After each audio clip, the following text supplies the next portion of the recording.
Bom, então vamos falar um pouquinho da resistência à oxidação, tá? A resistência à oxidação de refratários contendo carbono, como o sistema aqui alumina-carbono, magnésio-carbono, alumínio-magnésio-carbono, alumínio-silício-carbono, alumínio-zircônio, alumina, zircônio e carbono, entre outros, tá? É um dos pontos mais importantes para a minimização e controle dos processos de corrosão química, uma vez que a presença do carbono modifica a tensão superficial entre o sólido e o líquido. Tá? O carbono possui ainda um papel importante na resistência ao choque térmico e termoclase devido às propriedades físicas. Tá? Então, só para primeiro definir termoclase, é a resistência ao desgaste que dá entre aquele expandir e entre comprimir e expandir, sabe? Está relacionado com choque térmico, mas não é exatamente choque térmico, é resistência à compressão e expansão em fluxos sucessivos, tá?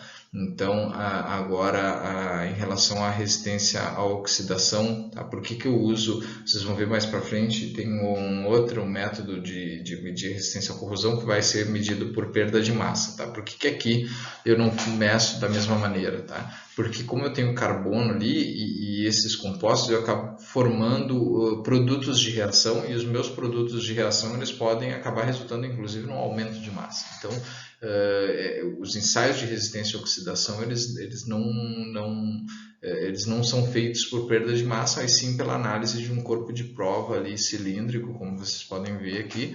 Eu tenho um corpo de prova cilíndrico e aí eu faço o aquecimento com temperatura e atmosfera controlada, depois eu faço um corte na seção e depois eu analiso a vista da seção e vejo o quanto que foi oxidado, tá? E aí aqui como resultado aqui eu tenho tipo essa imagem aqui, tá? Com a parte periférica do corpo de prova oxidado e o centro permanecendo íntegro, tá? Então esse é basicamente assim que faz os testes, tá? Então eu coloco um corpo de prova sob condições controladas e meço e vejo a área que foi oxidada ou não, tá? Isso tem o intuito ali, como eu já disse, entender como controlar os processos de corrosão química, tá?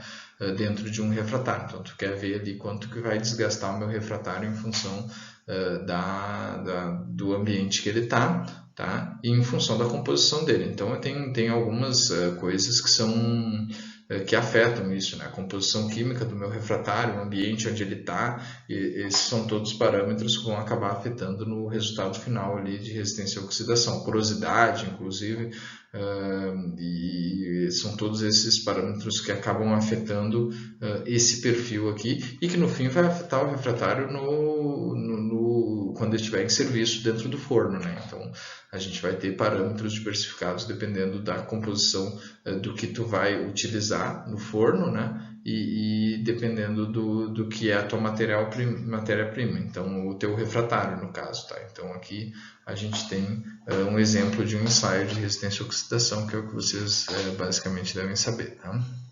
Bom, e aqui nós temos a parte de resistência à corrosão por fundentes e escórias, tá? Então os materiais refratários, via de regra, estão em contato com metais e escórias líquidas durante as etapas de transformação e refino metalúrgico.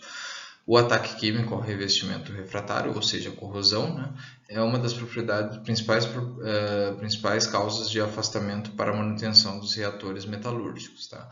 Então, a corrosão do nosso refratário pela escória é um dos principais motivos de parada de um forno. Então, é importante a gente conhecer essa propriedade. Tá? Uma das maneiras de se inferir sobre a resistência dos materiais refratários à corrosão é a realização de testes em escala laboratorial que podem ser estáticos ou dinâmicos, com ou sem controle de atmosfera gasosa. Tá? Então, como que é o teste laboratorial ali, que pode ser estático, dinâmico, com ou sem? Aliás, aqui a gente tem um teste mais estático, tá? Que a gente acaba produzindo uma escória num cadinho, né? E acaba vazando essa escória sobre uma amostra de refratário, tá? Então, a diferença entre o comprimento do refratário antes e o comprimento do refratário depois da escória, né?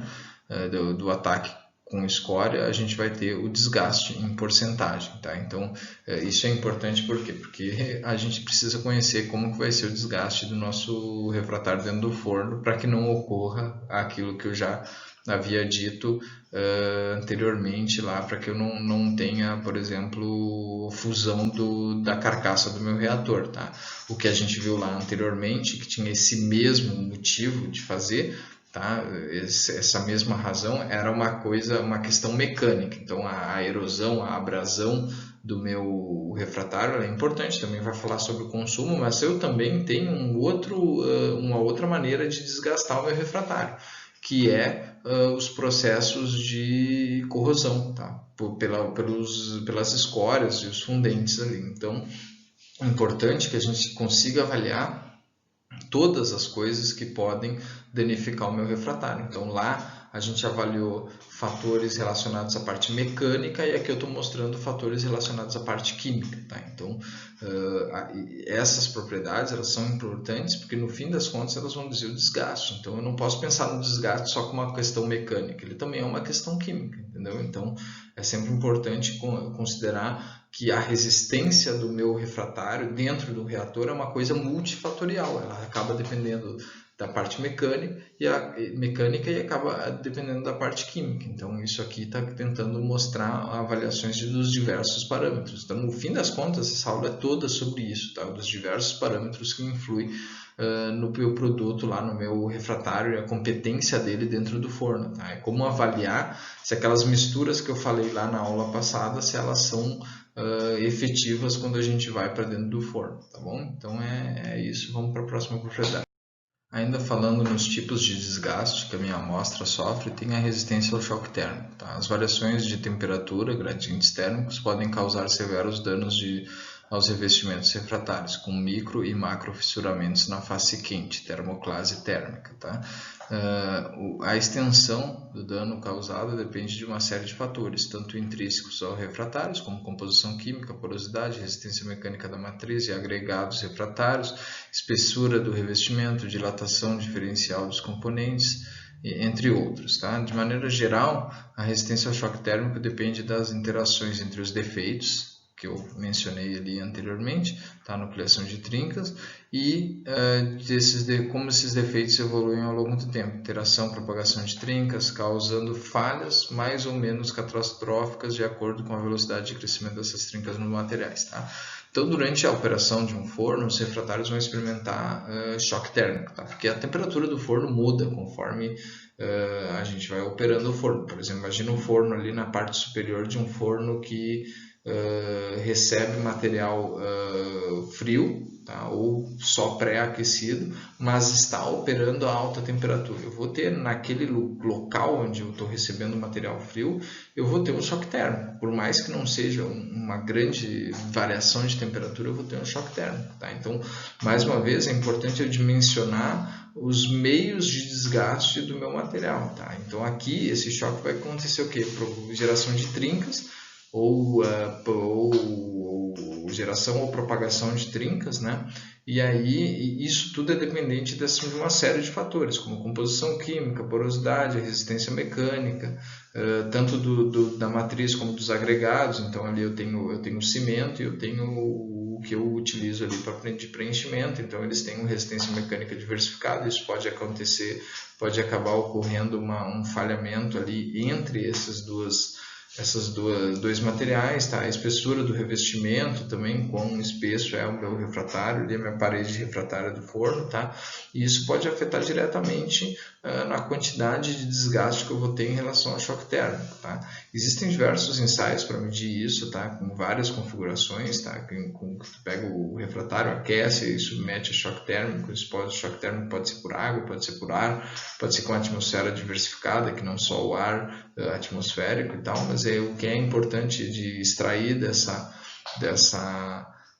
aula aqui, que a resistência ao choque térmico é um parâmetro relevante e acaba sendo importante para determinar, no fim das contas, mais uma propriedade que tem relação com o desgaste do meu refratário, e é importante ela também ser investigada, porque não adianta ele preencher todos os outros fatores e ser terrível quando imposto um choque térmico, porque aí no meu forno lá, na hora que eu estiver usando, ele vai simplesmente virar pó, assim, a partir do momento que ele experimentar uma variação de temperatura meio intensa, tá? Então é só para deixar isso claro e para que vocês entendam essa parte, tá? Essa propriedade. Bom, pessoal, vamos falar agora sobre expansão térmica e dilatação térmica reversível, tá? Quando os materiais refratários recebem energia, ou seja, calor, as ligações entre os átomos se distanciam em decorrência do aumento das vibrações atômicas. Em consequência desse processo reversível, quando não ocorrem transformações de fase, é o aumento das dimensões dos materiais, expansão, tá? Ou seja, expansão, né? Porém, este aumento da energia térmica é capaz também de promover mudanças de fases irreversíveis ou metastáveis. O método usual para determinação da expansão dos materiais é através do ensaio de dilatometria, em que se registra a expansão linear de um corpo de prova com a elevação da temperatura. Tá? Então aqui a gente tem o resultado de ensaios de dilatometria, tá? Que mede a expansão linear com a temperatura. Então aqui a gente vê os diversos materiais, eu consigo ter quase 2% de expansão linear para alguns materiais, no caso da magnésia aqui, tá? E no caso da sílica aqui quase 1,4%, tá? E o que eu quero dizer com isso aqui? Tem que ser considerado quando tu projeta um reator, tá? Tu normalmente coloca os tijolos um encostado no outro, né? Só que tem que ser considerado que tu está colocando esses tijolos aí a temperatura de 25 graus, tá? E aí o que vai acontecer quando eu tiver a 1200 graus e esse meu material expandir quase 2%? Para onde que ele vai expandir, tá? Se eles estão encostados. Então eu tenho que considerar isso na hora de projetar. Eu tenho que fazer ali juntas de expansão ali para permitir que o meu refratário expanda e eu não quebre porque os dois acabaram se expandindo e aí gerou uma tensão excessiva neles. Então é importante que a gente considere também essa propriedade de expansão térmica que acaba ocorrendo nos refratários, tá? E, na realidade isso ocorre em todos os materiais, tá? Os refratários são mais um material que ocorre isso, e como a gente opera num reator fechado ali, em que eu tenho que garantir que o refratário esteja íntegro e não deixe o material metálico ou a escória vazar pelo refratário, então é sempre importante considerar também essa propriedade, que é mais uma propriedade relevante para a questão de projeto, tá? Então aqui o que eu quero é que vocês saibam e conheçam essa propriedade também e considerem ela como uma propriedade importante na hora de seleção dos refratários, tá?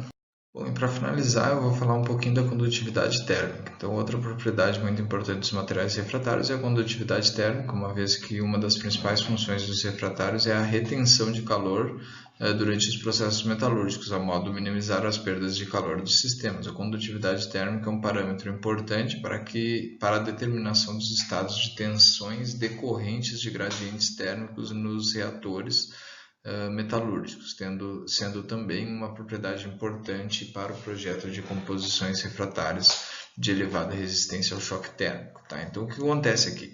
Condutividade térmica é a propriedade que o meu material tem de conduzir o calor, né? Então, eu tenho o interior do reator, onde eu tenho metal em elevada temperatura, tá? E aí eu tenho a parte externa do reator, que deve estar numa temperatura bem mais baixa, tá?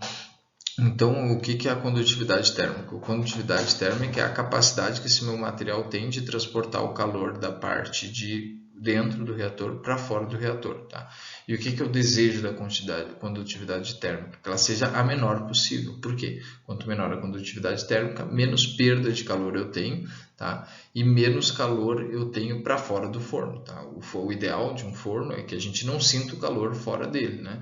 Então o calor tem que estar dentro do forno. Então os refratários têm que ter uma ruim condutividade térmica, uma baixa condutividade térmica. Então aqui eu mostro aqui os diversos materiais. Aqui a gente tem concreto refratário, alumina pura, carbeto de silício, as diversas condutividades térmicas e como elas variam conforme a temperatura. Usualmente há um certo aumento, primeiro uma queda na condutividade térmica, depois um aumento para a maioria dos materiais, tá? Alguns se comportam de diversas maneiras diferentes, tá? Então aqui isso deve também ser considerado, inclusive no cálculo em que vai estar, qual temperatura vai estar fora do meu do meu reator, entendeu? Então outra importante variável dos refratários, tá? Então é só uma última propriedade importante dos refratários que deve ser considerada por vocês, e aí a gente está encerrando por aqui a nossa aula, tá bom? Então eu vou só fazer o slide de encerramento ali e é isso.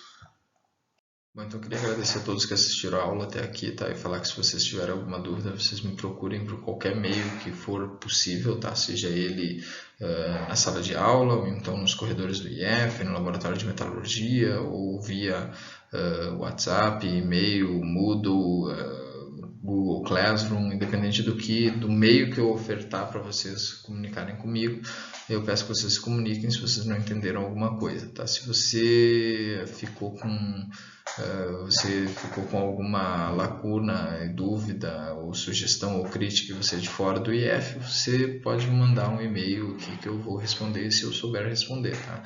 Se for uma crítica ou não, também a gente pode discutir, tá? Então, eu queria agradecer a todos por ter assistido até aqui, tá? E era isso. Tchau, tchau.